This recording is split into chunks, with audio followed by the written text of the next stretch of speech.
अस्सलाम वालेकुम नाजरीन, आप देख रहे हैं YouTube digital channel central news 11। मैं हूं आपका मेज़बान मुनीर अहमद।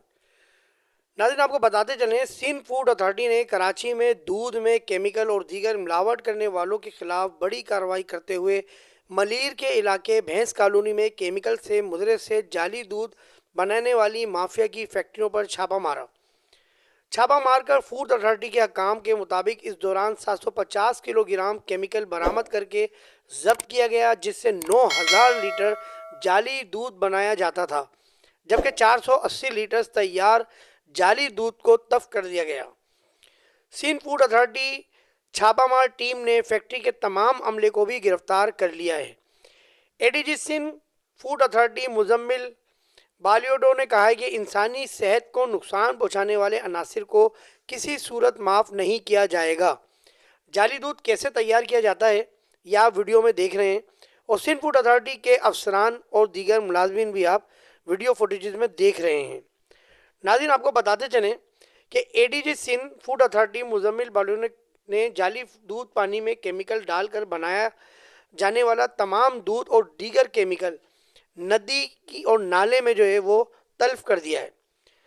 फुटेज में आप देख रहे हैं कि किस तरह पानी के अंदर केमिकल डाला जा रहा है, किस तरह उसको मशीन के ज़रिए झाग बनाए जा रहे हैं और किस तरह उसको बर्फ़ डालकर जो है वो ठंडा किया जा रहा है ताकि दुकानों तक पहुंचकर ये दूध ख़राब ना हो। और ये आप देख रहे हैं वीडियो में कि सिंध फूड अथॉरिटी के जो अफसरान हैं वो किस तरह दूध को हाथ में लेकर और झाग की शक्ल में उसको टेस्ट कर रहे हैं। ये यकीनन असली दूध नहीं होता। कराची में इस किस्म का जो दूध फ़रोख्त हो रहा है वो यकीनन मज़ाफ़ाती इलाकों में या दीगर छोटे इलाकों में ये दूध का जो है इस्तेमाल ज़्यादा किया जाता है, ज़्यादा फ़रोख्त होता है। अब ये देखें, दूध जो है बाकायदा नाली के अंदर जो है वो गटर के अंदर तल्फ़ किया जा रहा है। अच्छा, ये इस किस्म के कारखाने आप अमूमन जो है वो कच्चे इलाकों में या कच्ची आबादियों में आपको नज़र आएंगे और अहले महल्ला को मालूम ही नहीं होता। दुकान का शटर बंद करके या कारखाने का शटर बंद करके या गेट बंद करके वहाँ क्या हो रहा है क्या नहीं हो रहा। सिंध फूड अथॉरिटी ने ये कार्रवाई करी है तो यकीनन इनके ऊपर प्रेशर भी बहुत होगा, क्योंकि सिंध के अंदर एक सिस्टम चल रहा है और वो सिस्टम यकीनन करप्शन का है। एंटी करप्शन का महकमा मौजूद है, लेकिन वो इस किस्म की कोई कार्रवाई नहीं करता जिससे ये पता चले कि ये डिपार्टमेंट में करप्शन हो रही है या नहीं हो रही है।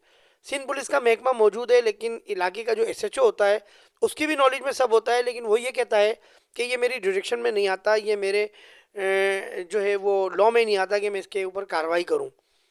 तो बात यह है कि हमारे यहाँ हमारे इदारों को मुनज़्ज़म करना चाहिए, हमारे इदारों को मजबूत करना चाहिए। जब तक इदारे मजबूत नहीं होंगे, जब तक ये गलत काम होते रहेंगे और हमारे आवाम, हमारे मुस्तकबिल के जो बच्चे हैं वो ये इस किस्म का मुज़र से दूध वो पीते रहेंगे।